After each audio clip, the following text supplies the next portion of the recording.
প্রথমে একটা পাত্র নিলাম, পরিমাণ মতো আটা নিলাম, অল্প নুন ছড়িয়ে দিলাম, আটার সঙ্গে নুনটা ভালো করে মাখিয়ে নিলাম।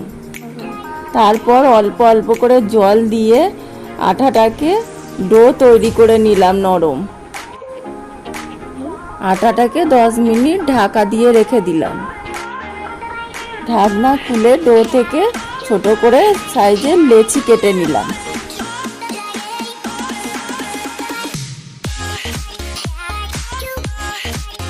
অল্প আটা নিয়ে লেচিটাকে রুটির আকারে বেলে নিলাম।